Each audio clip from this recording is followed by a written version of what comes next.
Good morning. Welcome to another episode of Breakdowns for Breakfast. I am your host, Danger, and joining me, as always, my co-host, you'd say, I guess, partner in crime. Even though, we have fun doing this, and it should be a crime how much fun we're having. Yeah. All right, Monster, say hi, Monster. I was going to say, are we doing something illegal? Am I unaware that, I pay for my streaming service. I listen to this legit. I don't know what you're doing. No, I listened to this legit. Okay. Yeah. I've got a shared plan for this for Spotify. Look, I'm no longer on probation, but if we're getting into something nefarious, I need to know. No, surprise nefarious activities. Okay, perfect. Yep. I want to keep you on your toes. So today we are talking Closure in Moscow's album First Temple. Monster, what experience did you have with this band? What knowledge of them? Go forth. Go on. Tell me your feelings. Tell me what you think. Okay, I'll try to keep this brief. Zero. Okay. I had never even heard of this band before you said you wanted to do this record. Okay. All right. Cool. So for me, this band actually was brought to me by a good friend of mine years ago. And I listened to, I think, this album and the one after it, the EP before it, excuse me. They've only put out a couple things, right? Yeah, they put out Pink Lemonade was the last full-length album, and they put out a couple songs here and there. They've really been inactive since. I think they put out something this year, though. Yeah, they just put out a track, I think, just one single song. Yeah. Again, they've just really gone inactive, and I don't like it because I want them to come back because their album after this, Pink Lemonade, was an interesting little development, and then their newest song made me go, okay, what are you guys doing? What's happening? Yeah. So this band was one, again, I listened to constantly. And actually, so I had an ex-girlfriend, and between Christmas Christmas and New Year's, we would actually go see her family out in LA. And there was one year that we were actually going to LA. And now her mom worked for United. And so we got super cheap flights. But we were not the preferred people on the plane in the order of seating. So there was this one trip we did. I think we did 3 trips out there. We got to the airport and then we flew to Dulles to lay over. And that was where I realized I did not have my cell phone. I left my cell phone at the house. And then right after I realized that, we understood that in order for both of us to get to LA, we were going to have to go on separate flights. Now, that is not a comfortable place to be in a place where you're used to having a cell phone. And then I had a little MP3 player and I had this album on it. And I sat with my headphones on and a book with her phone number written in the back of the book so I could get in touch with her. And I listened to this album about 3 times over sitting there in the Dulles airport. Now I also found a payphone that allowed me to use the same quarter over and over and over. It just kept giving it back to me and it still gave me the call. So that was a nice little touch. But this album is that trip to me. It was stress, but it was a moment of solace, a moment of clarity and getting it together. And I got to LA and everything was fine. I got my cell phone and, I forget who it was that shipped it out to me the day before we ended up leaving, but all good. I think we've talked about this on other episodes or just in conversation, but for a lot of people, they hear a song and it takes them back to a particular situation or a person or whatever. But when you consume the quantity of music that like you and I do and people that really love music, I think you have whole albums and whole artists that do that. And you're not wrong. I have a few albums that I can say start to finish remind me of a certain time period. Maybe this track is about this person, this track about that, but it's all collective. So yeah, I agree with that. Sort of like have a whole 45-minute album that corresponds to a particular thing in your life. So there are plenty of songs individually that do that, but there are albums that do for me and for you. And other people I know for a fact don't have that. They don't have where an album itself relates back to a certain moment and a certain memory. And I have quite a few of those. So, Okay, so to get into this album right here, why don't you tell me what genre of music this is? Because when you first told me about this, and I pulled it up on Spotify. To anybody that doesn't know how Spotify works, the albums come up, and then it'll show if there's a podcast about it, whatever, and then it'll show you playlists that the yes. artist is featured on, and every single one of them was emo, emo this, emo that, and I'm like, oh, there's some of that I like, but I'm not a huge fan of that genre as a whole. So I was a little bit, when I hit play though, that's not at all what I heard Right. coming. And so I'm actually going to go with where I had said before in a previous episode, I think it was in the Thornhill episode, that I think shoegaze is a much bigger genre and Sure. things get shoegazed Yeah. more Yeah. than they deserve.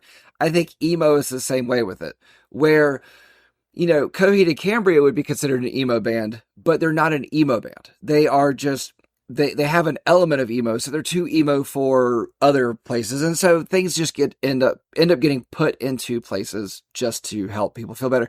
If I were to categorize this, it would be emo pop prog. I put emo soul pop. Okay. So I could agree with the soul part of it, actually. Like, it's got a bit of the soul influence on it.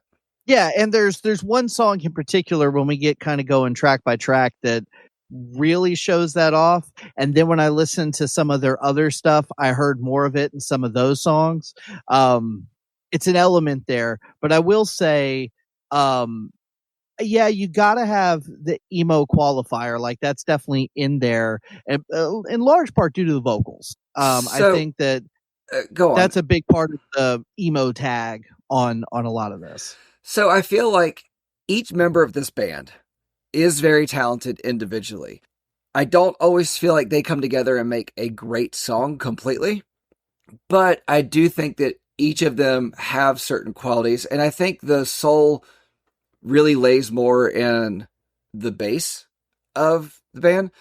I feel like the vocals is more in the emo prog. I feel like guitar is more in the prog world. I feel like there's different parts to all of it. And I feel like the drums are just kind of a mix of everything and just, conform to different songs. Yeah, so musically, I got a lot of bands like Protest the Hero, At the Drive-In, like that kind of like frenetic pop punk metal. Like it sort of has a little bit of that going on. The guitar players are really good. They do a lot of hammer-ons and pull-offs and have these little pentatonic riffs that they like to use. Even one or two parts that get into sort of that neoclassical hair metal stuff real briefly. Yeah. But then the vocals are what kind of grounds it back to Fall Out Boy, Panic at the Disco, that real high pitch, almost falsetto-y at times. So what I actually said about this band when I first heard them is, if Say Anything had a prog baby with At the Drive-In. Yeah. There you go. Yep. And Say Anything. I felt like you were going down that track. And, I feel like this is just a mashing of, like, Say Anything, At the Drive-In, Atreyu, and Coheed and Cambria. And I think that's where we get all of those beats. And I also heard, and I know you know this band, but they're not super well known, as Chiodos. Oh yeah, I hear a lot of that in there too. Not quite as heavy and dark as Chiodos likes to get, but that same sort of, I don't know. I use the word frenetic energy because it just feels very all over the place. Yes. Not necessarily in a bad way, because it keeps it interesting. However, I will say, like, okay, so never heard it before. Mm-hmm. You told me to put it on. I started listening to it and was just like, wow. This isn't what I was expecting. Right. I'm having a great time. And I will say, every time I went back and started it over again, it lost a little bit of that sheen. Now, some of those bands we just mentioned, Protest the Hero, At the Drive-In, Coheed and Cambria, I feel like every time I went back and started to listen to it again, I started to hear new things. I started to pick up on that sounded real chaotic, but now I catch the groove and I see what they're doing. This one didn't quite do that for me. This one wasn't one where like I jumped back in and was like, oh man, I forgot how much I love this. Each time it sort of was like, oh yeah, this part's cool. Oh, right. I like when they do this thing. Like it didn't quite like absorb into me as much as some of those other ones. So I'm going to agree with pretty much everything you said, but a little bit differently. So this album to me is kind of like a really good movie without surprises. And you can always enjoy going back to the movie, but you don't catch anything new. You know, I found the one thing that I found new things in this was actually to listen to it through headphones. But what I found was just that things were just happening in different sides, which made it more fun, but no nuances really jumped out at me. You know, there's one or two songs that are better headphone songs than the rest of the album, but overall, you don't really find new things. Now, I don't feel like that takes away from the replayability of the album, but it's not like you go back to it because you're finding new stuff. You just go back to it for, let's be honest, there's just catchy hooks all over this damn thing. There's catchy songs, catchy bits of songs, let's put it that way. That's what I was just getting ready to say, though, is I think it lacks in the hook department, and that's the problem. Really? Because like there's not a chorus that gets stuck in my head. There's not a sing-along part that I really feel like, and to be honest, I think that's kind of why they didn't break out into the mainstream a little bit more, just from listening to this, knowing when it came out, knowing what was popular at the time. This slots in real nicely with a lot of those kind of bands. There's not the big catchy hook that you have on Fall Out Boy songs, My Chemical Romance songs. Even the vocals are sort of staccato-y, fast-paced, and I'm not saying that there's not stuff in here that's catchy. I'm just saying that the actual like chorus hook you in, get stuck in your head earworms, I don't feel like there's a lot of that on this. So I can say that there are very few earworms on this. Like it's maybe a word, a line, or something like that, but there's not really any earworms on this. And I think that might be one of the reasons why I like it, because while I still think there are catchy hooks all over the place in this album, and there are great moments, you know, his vocals are wonderful on every song, even though to me, this is a very front heavy album. You know, the last half of the album really falls off for me. I'm glad to hear you say that. Yeah. Okay. So actually, the first 4 songs on this album are fantastic. I love them. 5 is good, but it's not as good as the first 4. You know, I still think 5 is better than the rest of the album, but hey, after that, the album really loses steam to me. To me, the first 4 songs are next to flawless. I mean, they're just damn good songs, but they do lack the earworms that you're speaking of, but they all have catchy little hooks and grooves all within them.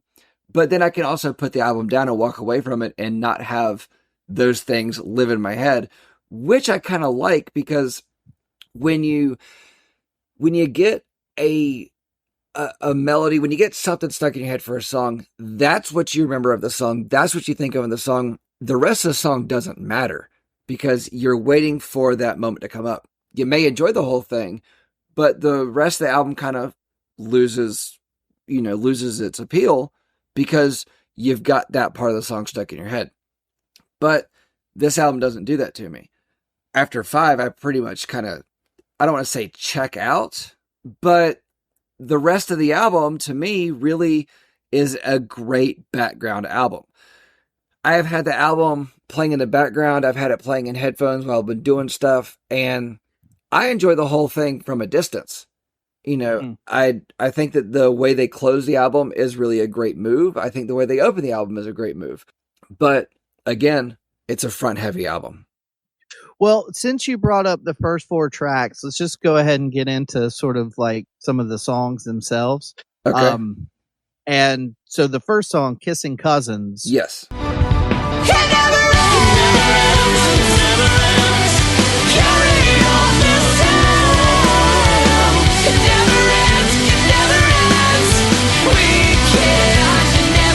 So, like I said, I had never heard this band before.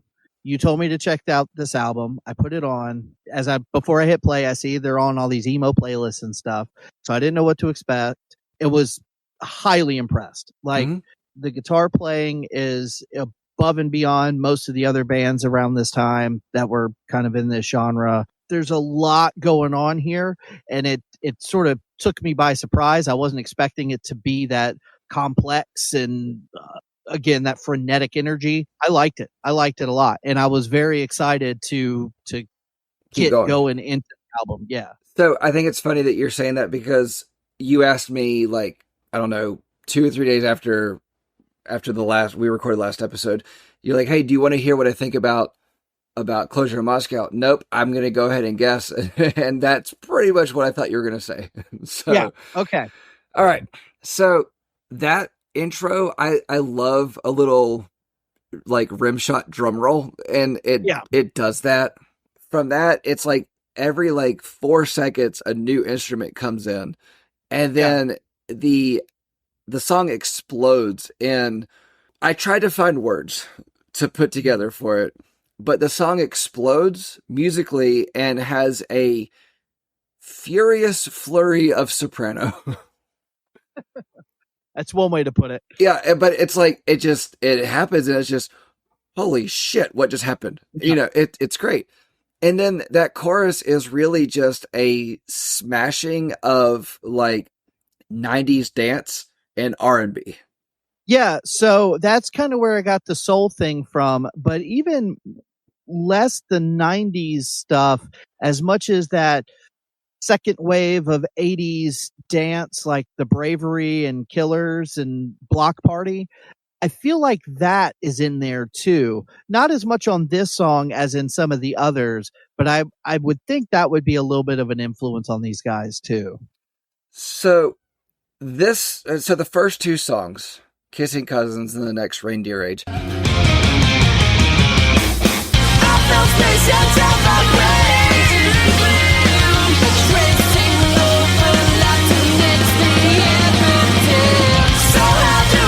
They both have something that the rest of the album does not, and it's that this song has just these like driving guitar riffs, and it's almost like his soprano plays with the guitar riffs. It's like they never overpower each other in this song, not once.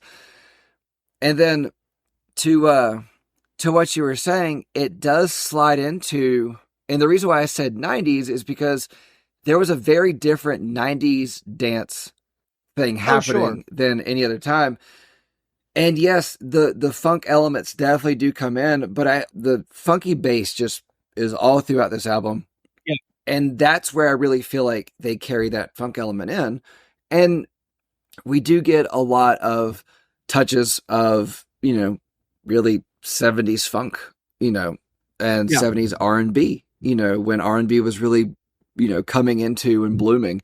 And I love it. I don't know that the first 3 songs on this album, I can't get enough of.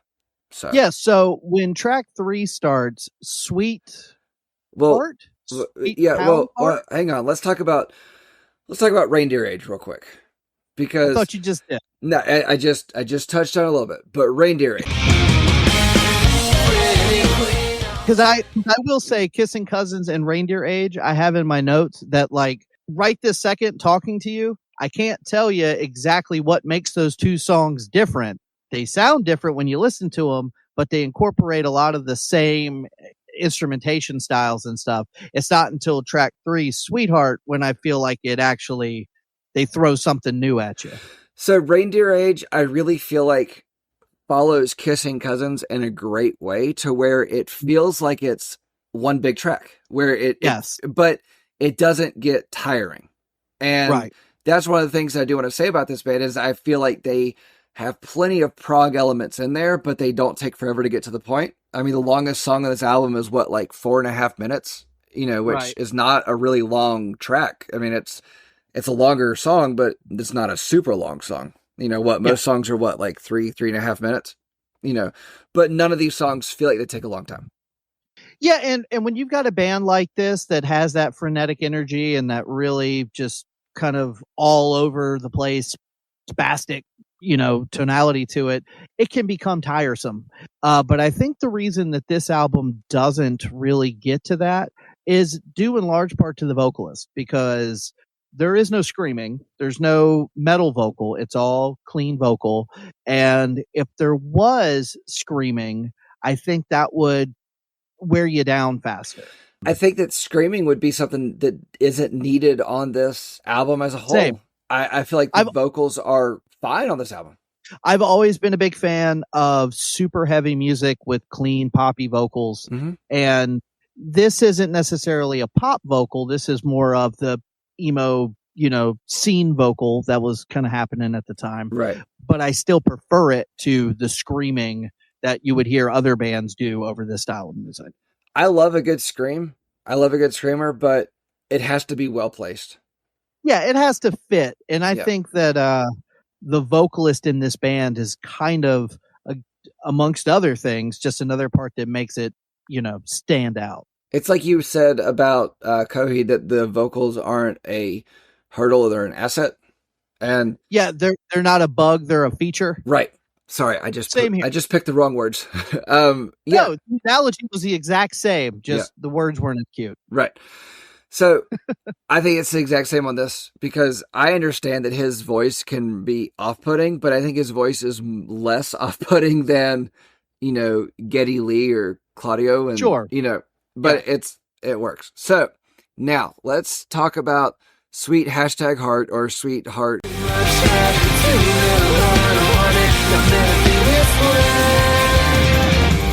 Lover, you never know because I've never really known how to quite pronounce that one. Sweet Pound Heart. Yeah. I went with hashtag because that's what the kids say now, but sweet #heart. There it is. Yeah. I love the way this song starts. That guitar riff at the beginning has a little bit of like a southern twang to it. It does. Yeah.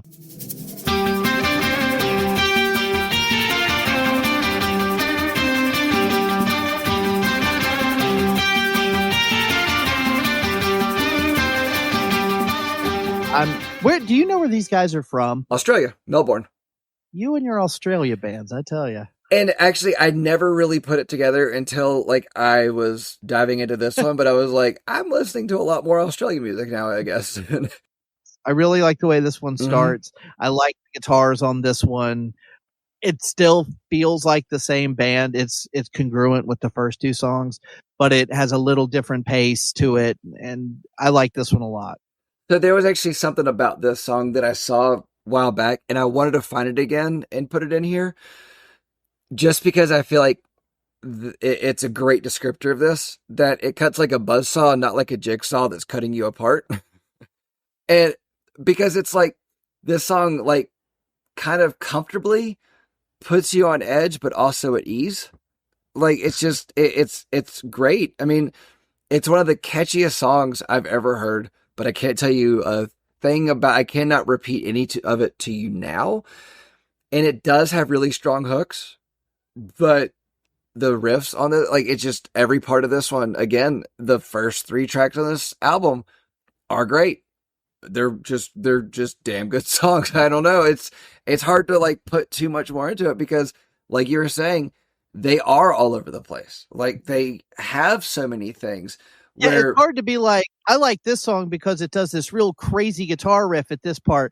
Yeah, they all do. Right. And that's not a bad thing. It's just that it makes it difficult to really nail down, and I think having the sound clips in here will help people understand. It's yes, all these songs kind of sound the same, but they also all sound very different. And then at the same time still sounding the same. I don't know. It is really hard. And I think that's one of the places where I had trouble where, when we were texting about getting ready for this, and I was like, I don't feel like I'm ready for it. But then I sat down and looked at my stuff and I'm like, nah, I'm ready for it. But because it is so all over the place and it's just really hard to nail down certain things. Yeah. Yes, they'll have a little drum roll. Yes, they'll have a solo. yes, his voice will be soaring, but that happens on every song. Right. So it's hard. Now, but I will say this next couple tracks, starting with number 4, Vanguard. Mm-hmm.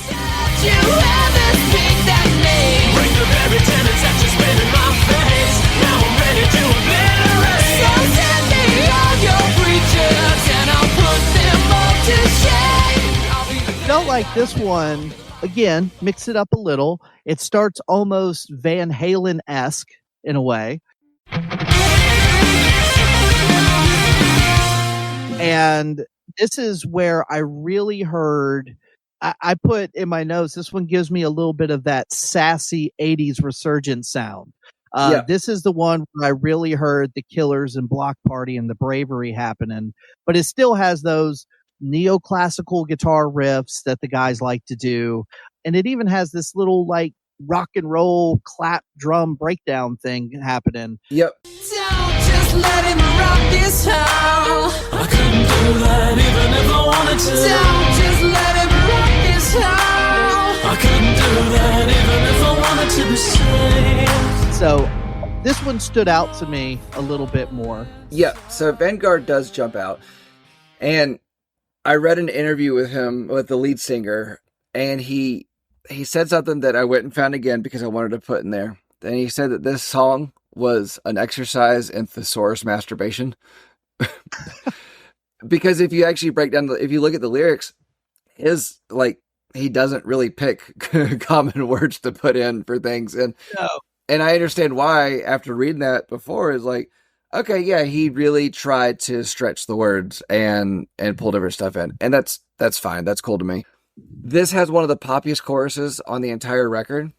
And then they broke it up, which I appreciated, with where it did have a quick break before the chorus. So it's like, I feel like they knew that it was going to be a little bit cumbersome at this point. Your ears were going to start getting tired. And so they gave you a break in the chorus. They gave you the, kind of trippy delay with the guitar. They did mix up a little bit more on this. And then they broke it up with that, almost break entirely in music where they just gave you clapping, to keep the rhythm going, which I like because it's like they recognized what was happening. But then also at the same time, this is not a track that lets you breathe. Like you get in it and you're in it the entire way through. And again, because of the production and because of the clean vocal, it never feels tiresome. Like I've got a few albums that I want to do for the show that they will tire you out, but that's part of what they're trying to do. Where this feels like just real upbeat, fun time without that like it never gets to that point.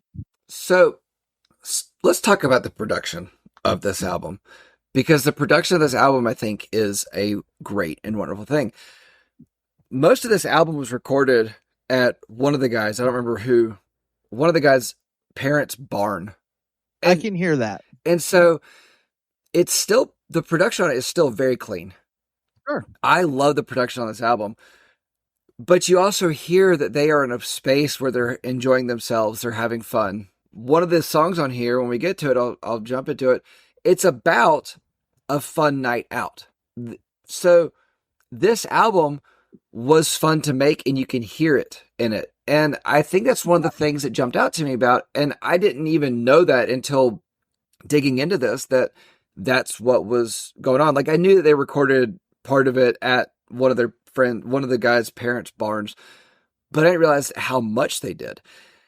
And I really think that translates on this. And that's something that actually gets missed from a lot of albums that we listen to is, yeah, it's a really good album. We could talk about the musicality of it and how great they are.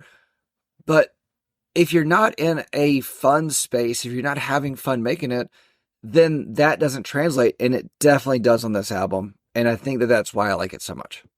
It does. And I think that just like we've talked about on the Pulse Ultra episode, just like we've talked about on the Memphis Mayfire episode, just like we talked about on a lot of these episodes, that when there is a genre of music that is popular, You get a lot of other bands that get signed up that have similarities to those bands. I think that's And something that's always happened, though. it has. And one of the things that oftentimes happens is you get the same producers that use the same guitar tones, the same drum tones, and that the marketing behind that is, okay, band X is popular, so if we make band Y sound more like band X, they'll sell more records. But then they end up becoming a C and D level band. Exactly. Whereas with these guys, I feel like this doesn't sound exactly like those contemporary bands that we keep bringing up. And a part of that is because of the way it's recorded. Like it doesn't feel like a polished studio album. It feels like they recorded in a barn. They probably recorded almost everything live as a band and then went back and retracked guitars and retracked vocals to clean it up, get everything in tune and everything like that. But I would imagine there was a lot of playing together for the recording. And that's actually exactly what happened is, yes, they did play together and record the album in this guy's parents' barn where they were all together as a band, basically rehearsing and writing this album in real time while recording it, which I think is something that should be done more often. Now, there's a producer in our area, Josh King, and he's the drummer from Swift, and he actually Jamie King. Sorry, I knew Josh wasn't right. I didn't feel confident in Josh, but I was like, you know what, we got to go. Maybe that's where it comes from. So there's a musician around this area named Josh King, I think. Maybe that's Jamie King, and he actually records and produces quite a lot of albums for a lot of local bands, some of which are really good and some of which are really not. But, you know, they pay for his time, they get his production. And he actually recorded so many of them in his parents' basement with his dad's tools on the wall, you know. Right. And I think that really comes through in a lot of his work. Give Jamie a little bit more credit than that. He's also recorded and produced Between the Buried and Me and Scale the Summit. Lots of big national acts too. Right. And I'm not taking away from that at all. And I believe he actually did quite a bit of those in a smaller area, a smaller studio, which they've gone on because they've done the work to do that. And some of his other, you know, productions definitely deserve more recognition. But we might have to do a Swift record one day because that's my favorite, like, North Carolina band. Oh, I love some Swift, but yeah, Jamie King, good dude. He's helped me on some projects before. And now, okay, so back to this record. Yeah, so, right. You said the first 4 songs are all great. They're all fantastic. Yes. And then track 5, A Night at the Spleen, is where the album starts to drop down for me.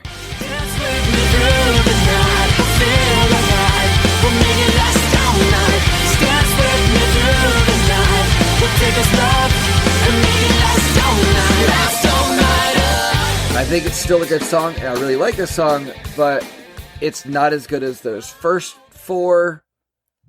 And this is actually the song I was talking about. A Night at the Spleen.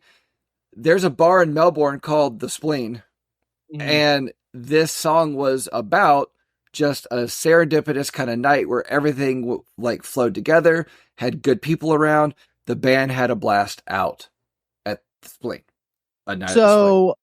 Let me correct something you said there. This song is absolutely as good as the first 4. Okay. It is my favorite on the record. This song is a banger. Okay. This is like, I called it sexy emo. It's got like this funky groove to it. It's got this, like I said, there's this fun, almost sexual energy to it that is never repeated anywhere on the album. This is the only song that sounds like this. Now, I brought this up earlier. I've listened to some of their other stuff and I've heard this vibe in some of the other songs. But to me, this song really popped. Like I was grooving to the first 4 songs, having a good time. And then this one came on. And again, you know, we've talked about all these styles of music that I like. You know, I like that pop groove bounce. And there's so much of that into this song. This one's my favorite on the record. So this is not a bad song by any means. This is where the album takes a turn and starts going down. No, this is still before the turn. Okay. This has a fun guitar solo in it. The guitar solo in this band, or in this song, is something that not a lot of bands do, where they put a very prominent solo in a song on an album. A lot of songs will have, on different albums, will just have like a little, solo part, but this song has a solo that really shines through. I do love this song until the song starts. Now, yes, their other albums do have more of this feeling, and I think that might be one of the reasons why I was struggling with the song, or why I struggled with the song on this album as a whole, because it is so different from the first four, and it's different from the rest of the album. And I think that's why I think it starts to be where the album goes down. But I don't think it's a bad song at all. It's a good song. Know. It's fun, but I guess it just didn't fit the rest of it. I feel like what this song does is it takes the chaotic guitars and rhythms of the first four songs, slows it down and locks it into a little bit more of a groove.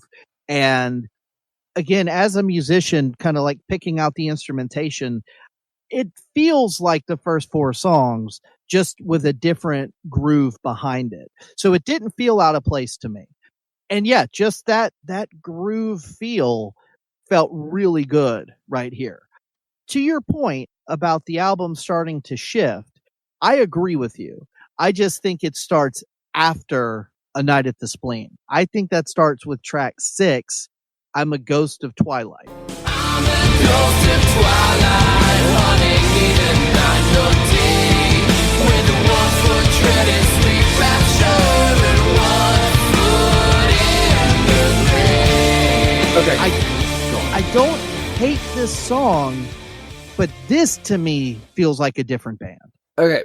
Yes. So I don't hate this album at all. I don't hate any track on this album. I feel like there's there's probably 2 tracks that they could have left off and it would have been fine. It would have actually improved the album. But I'm a Ghost of Twilight really changes the tempo. It's a more down tempo than the rest of the album, and that's fine. To have a breather track, as we've talked about, a good album has where the band recognizes that, hey, we need to take it down, take it slow. Yeah. And this song does have a dark undertone, really in lyrics only, and it does really slow down that tempo. But the quality or the content of the lyrics, if you go back and you listen to them, if you haven't before, it really does go down. But the chorus is the only part of this song, or this track, the song, that jumps out to me. The rest of the song really kind of doesn't at all. Well, and so again, being a guitar player, I did like the fact that they went a little different direction with the guitar licks and tones on this one. There's even a lap steel guitar in there. I thought I heard that, but I wasn't sure.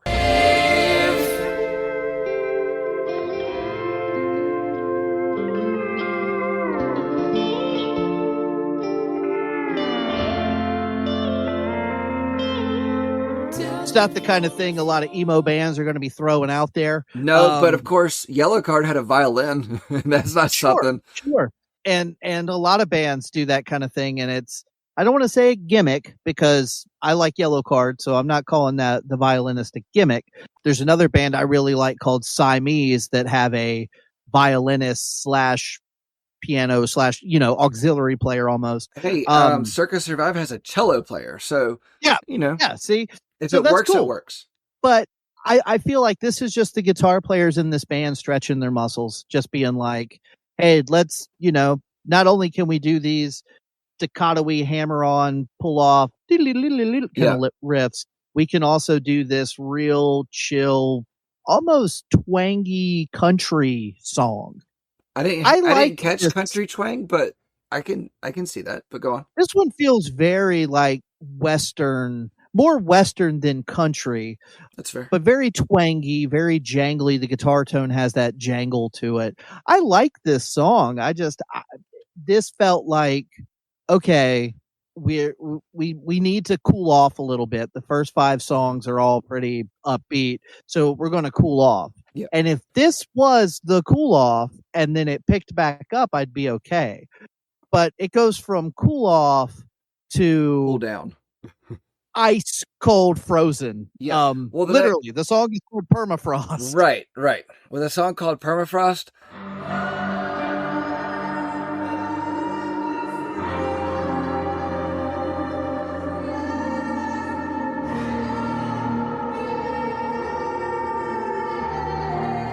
You gotta, like, the title sets you up for what's coming. You know, we've actually. And are we going to call that a song? Long enough to be one. We should call it a missed cut because it should have been cut. This is not. This has got to be the weakest point on this album, honestly. This has to go. This is 3 minutes of Homeboy like hollering in the other room with like ambient noises. I can't.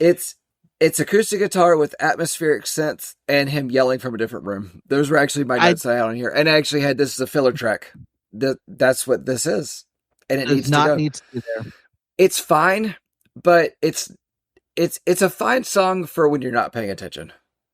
It sounds like the kind of thing that after the album is over and it goes on for 4 or 5 minutes of just blank space, all of a sudden this kicks in and it kind of freaks you out and it's kind of weird. And then it's just, but as an actual track on your album and it goes on for 3 minutes, no, absolutely not. They've made so many good decisions up until this point. I don't know why this is here. Which I actually think this song damaged the album. Because I do too. It really kind of confused the pace. We had this cool down track and then it goes into Permafrost, which kind of made me go, okay, where are we going? And then we get Deluge. There's no love anymore. No more pouring out, I swear to God, all over the floor. Okay, so the very first thing I have in my notes is not sure if it's just because it came after Permafrost, but this one feels a little more subdued compared to the first half of the album. Yeah. It hits a lot of the same marks, but it just doesn't do much to set itself apart from all the other songs and bands. And I don't know, like I was one of our previous episodes, I think it was the Thornhill one. I said, coming out of the little interlude, I hope the next song is important. And I believe that you actually said, your note said, now we're cooking. Yeah, coming in hot. Coming in hot, yeah. And I remember I actually just listened to that episode of ours. Yeah. So, yeah. And I feel like with this one, they kind of started on a track that could put you there. And that's one of the things that actually kind of frustrated me about this is I love that steady floor tom and the a cappella vocals over top of it. This body's riddled with and then it goes into well constructed but disappointed. It sounds like, put it this way, up until this point, I felt like these guys, you had to put them in the same category as Emery and The Used and My Chemical Romance and all those bands, but they didn't sound like those bands. No. That was just the best thing you could do. To me, this just kind of sounds like those bands. Like this one didn't really stand out to me. Before this, we had a band heading towards a headliner. And then this track really kind of put them down to, you're going to be an opener. Yeah. Mm-hmm. But I will say, out of the mess that is everything after Permafrost, I do like the next song, Afterbirth. Walking with my own lips, resonates your ego, and I feel the resignation of my limbs. I think that one's pretty good. So can we talk about how actually within our breakdown of these tracks, the titles are actually very appropriate for certain things, because while Afterbirth is a great song. The afterbirth comes after the baby. and it's like we had this like amazing beginning into like a slowdown and then the afterbirth. You not make that sound ever again. That is Nope. we have to put a parental advisory sticker on this episode now because of that noise. Yeah. Ugh. And all right. So this one, let's talk about afterbirth. This one gave me that. This one more than any of the other ones gave me big Protest the Hero vibe, and that I love that band. So I was totally on board with it. It's got a little bit of this attitude and swagger that a lot of the other songs didn't have. I like that there's this juxtaposition between the super fast technical lead guitar parts, but then sort of the simple lyrical guitar solo. It's real like, you know, they did all the flashy stuff in the verses and then simplified it for the solo, which is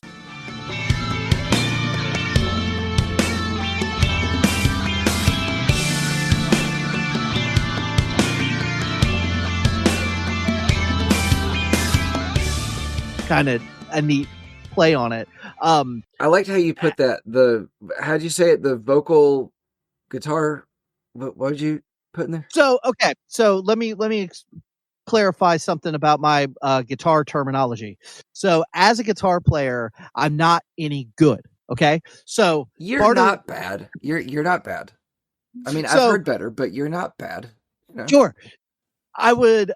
So I mean, I'm more of a rhythm player, and I'm good at coming up with riffs. I'm good at grooving, playing like groovy, you know, rock and roll stuff. But anyway, anytime I'm in a band where I'm the only guitar player or just the song calls for some kind of a lead thing, my guitar solos and leads are typically a little more lyrical and melodic.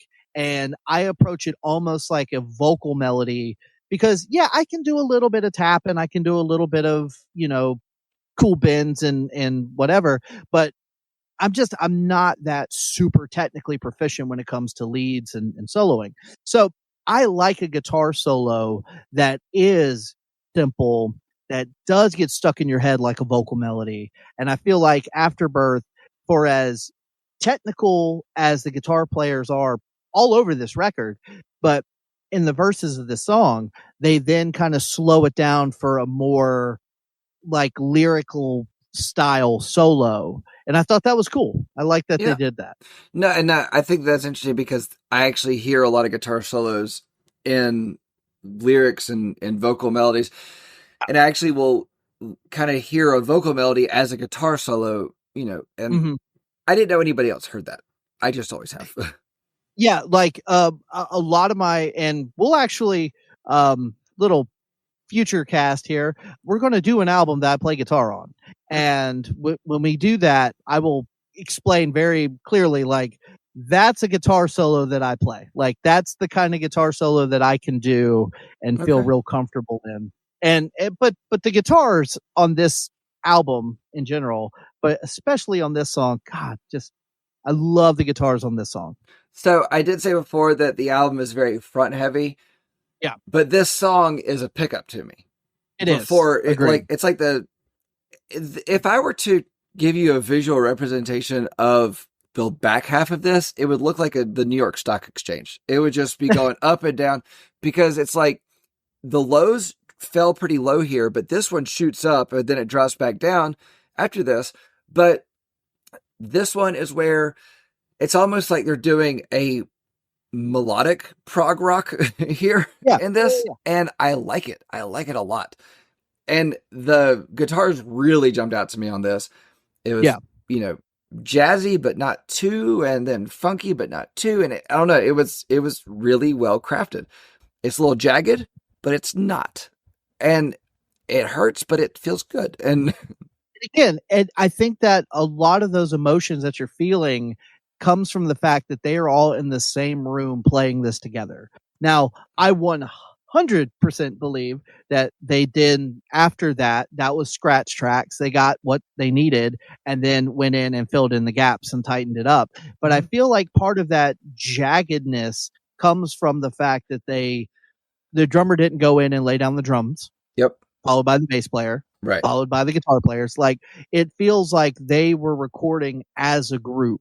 And that, I mean, you could call it sloppy, but I think that's disrespectful. I don't think it's sloppy, but that's where that sort of just chaotic feel comes from some of the songs. So I tried to put kind of how this song made me feel into a descriptor, and it actually came when I was just watching clips of stuff on my phone. This song feels like I'm about to win some shit on Price is Right. It is a confidence booster kind of song. Yep. Yep.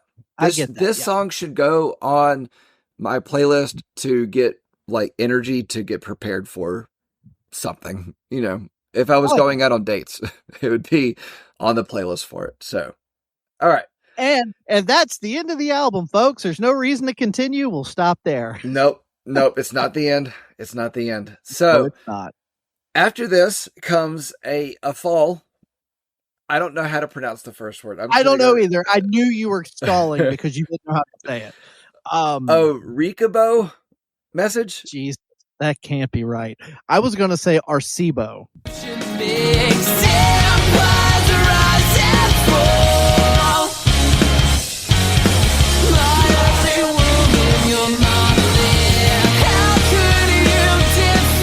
Okay, see, I've pronounced it with a hard C and a soft C, but Recibo. For anybody listening that wants to know why we're having trouble pronouncing it. And if you know how to pronounce it, then please shoot us a message somewhere. Just Is that an Australian word or something?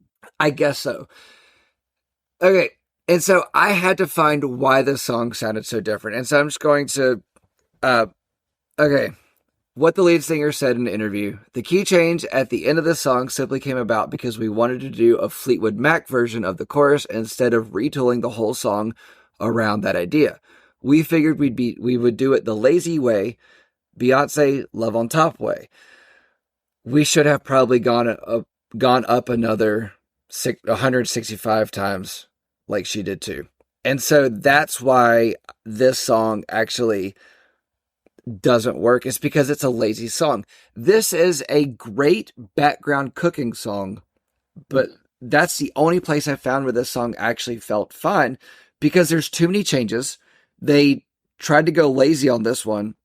I feel like this was a filler track on the album where they were like, hey, we need to record an album, but we've got these other songs that we've been working on, and that's where you get the so many changes from, and they just pieced it all together. This song really does not work. No. The only thing that sticks with me is I feel like he keeps saying precious little worms. Yeah. I think he's saying precious little ones, but it sounds like worms. And it does. It does. You're right. And it doesn't work. That's the only part I remember. This song does not work for me at all. No. All right. So let's move on past it to what in some places is listed as a slash hyphenated track, and in some places is listed as two separate tracks.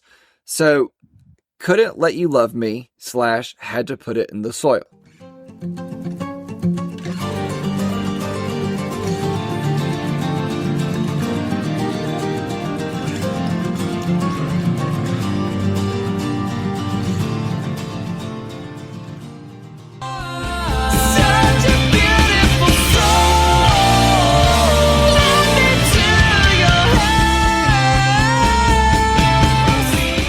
Mine was two different tracks. Okay, on Spotify it's listed as two separate tracks. On the album, I believe on some prints it was listed as separate, on some it was listed as the same, but the singer talks about it as it's one track, and actually if you listen to it as one track, it works. Right. Yeah. Which does extend it out, but even still, as I said before, for a band with prog elements, they don't take forever to get to the point. And even with this, it comes out to be like a 5.5 minute track. You know, if you put them together, still not a super long song, but longer than others. But this, I think, is a great way to close the album because it is a simple kind of jazzy prog rock track in itself. It's something that kind of gives you a mid-tempo close, I think it's a great closer. It's nothing that really jumps out and nothing that really hits you. It's not super powerful. I just thought it was a great closer. It kind of gave you a nice little palate cleanser if you want to go on to listen to something else. Yeah, I like this one. I really did like the "Couldn't Let You Love Me" part. I thought it's basically just acoustic guitars. It's a little bit European. It's a little bit Spanish.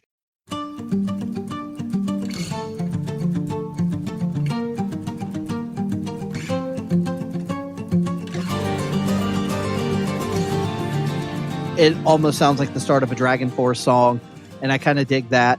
And then Had to Put It in the Soil. You're exactly right. They flow into each other really nicely. It makes sense that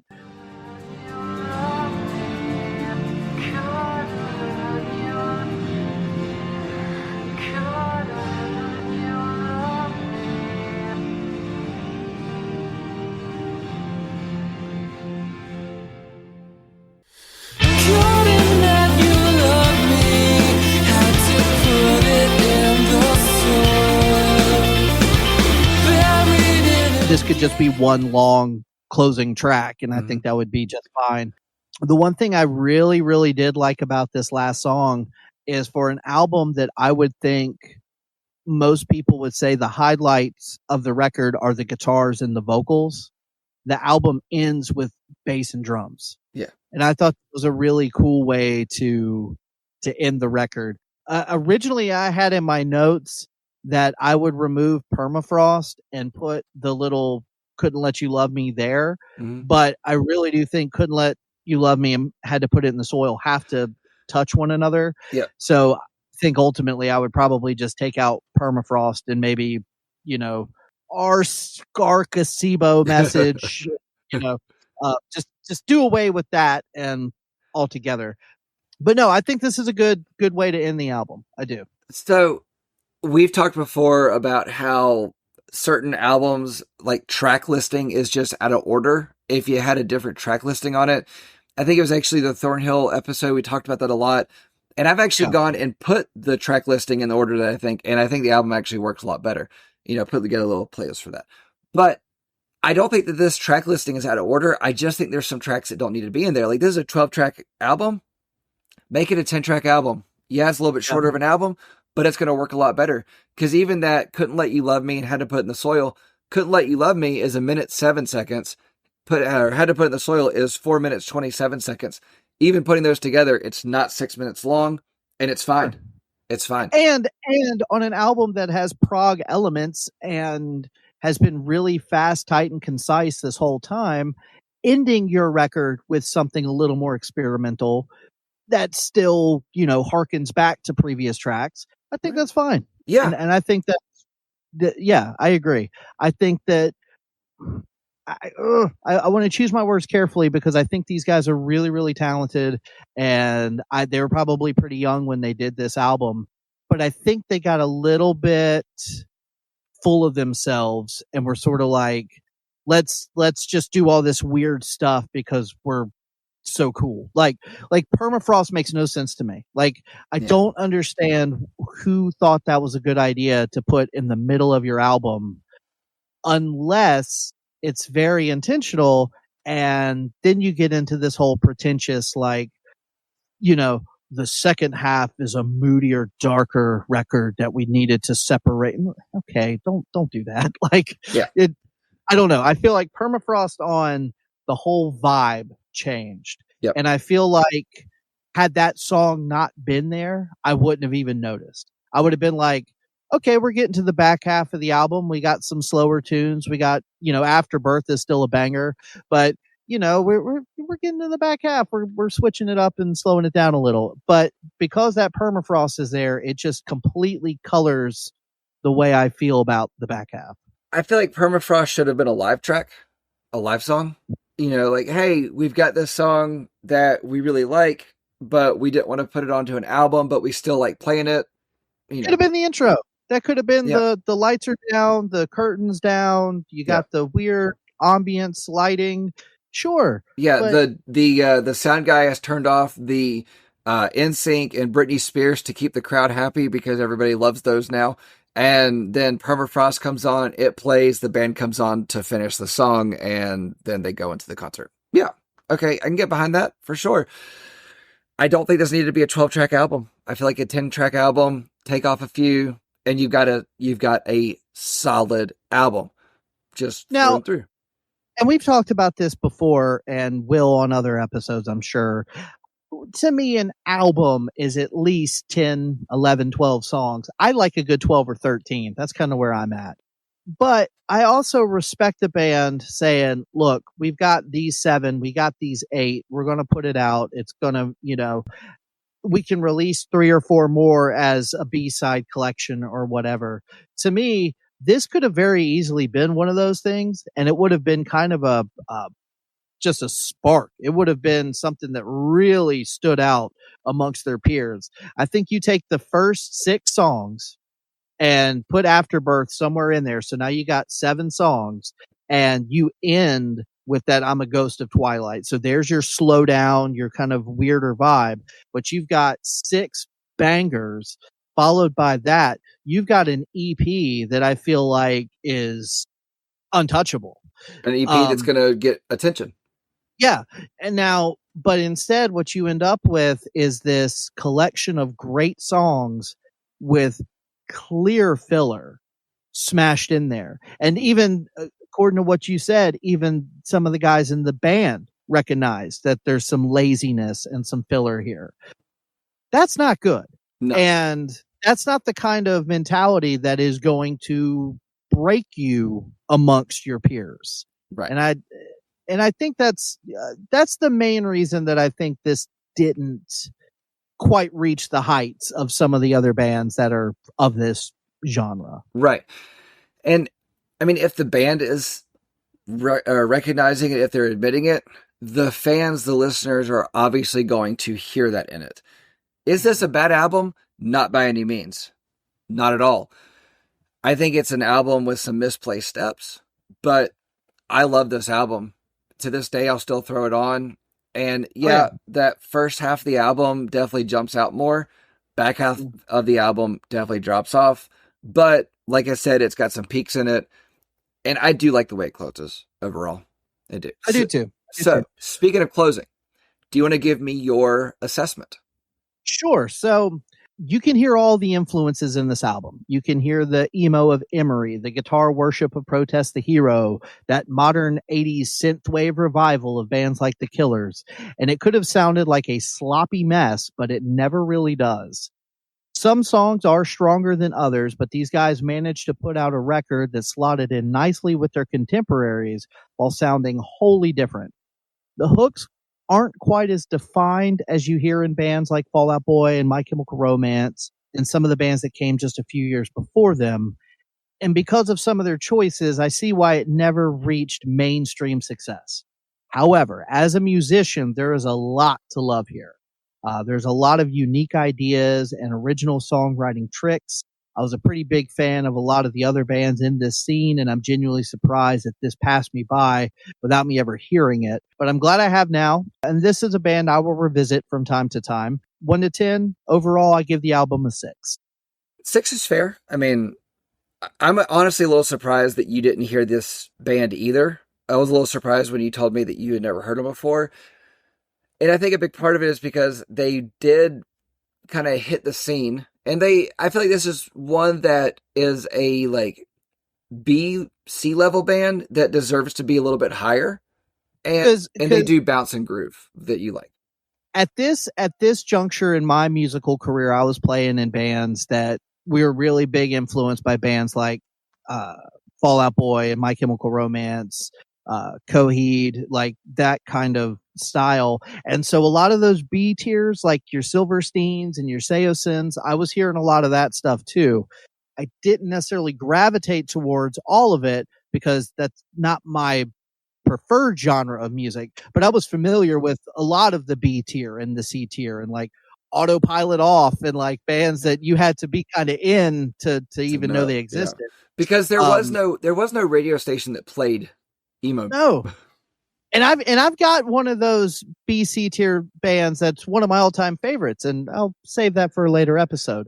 Yeah. But So yeah, I was a little bit surprised that at no point did one of my buddies bring over this album or say, Yeah. "Hey, have you heard this band?" I think it's Or because if they're they from did, Australia. I think that's a big part of it. I think music today is a lot easier to access. So if there was something popping off overseas, it you know, you had to just kind of get lucky to know that it was happening. I think Spotify has made music way more accessible, but you still have to have somebody tell you to listen to it. With streaming, it has become far easier to be mediocre. Yeah, that's fair. All right. So my summarization of this band, this album. This is a band that takes after Genesis, Yes, and Pink Floyd and other giants of the 70s, but with a different stream of progressive rock.